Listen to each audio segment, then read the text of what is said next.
আচ্ছা কোনছে আল্লাহ বড় না মানুষ বড়? ধরো গাদা, তুই কার হাতে কার জোড়া দেশ? কোড়ায় আল্লাহ আর কোড়ায় মানুষ। যেটা কবার কইছে ওইটা কন। আল্লাহ বড় না মানুষ বড়? আল্লাহই তো বড়। আল্লাহ বড়, তাহলে আল্লাহর কথা না হইনা মানুষের কথা শুনেন কে? তুই কি কইতাছস? কি আর আল্লাহর কথা মানে না মানুষের কথা মানে? হ্যাঁ, কি আর মানুষের কথা শুনেন তাই না? আমনে যে ওই দিনকে ডায়াবেটিসের রোগ নিয়ে যে হাসপাতালে গেলেন, ডাক্তার আপনার কত কিছু খাবার না করলো, সব কিছু না খাই এখন চলতেছেন। তাহলে আল্লাহ যে আপনারে কইছে যে হারাম খাবার না, সুদ খাবার না, কই আপনি তো কাম কাজ বাদ দিয়ে এলাকার আমাদের টাকা পয়সা না গায়ে খালি ওইলে দিয়েই খান, নিজেরা টেও হালাল ভাবে কামাই করেন না, ওই সুদও তো না করে টিয়া করে লাভ আহে ওইলে দিয়ে দিয়ে চলেন আর পেটটা বড় বানাইছেন।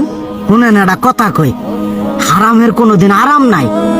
হালাল পথে রুজি রোজগার করেন, প্রয়োজনে এড়া বেলা কম খায়েন, তাও শরীর পিণ্ডও ভালো থাকবো, কোনো রোগ বেদও হবো না, আরামও পাবেন, আল্লাহও খুশি থাকবো।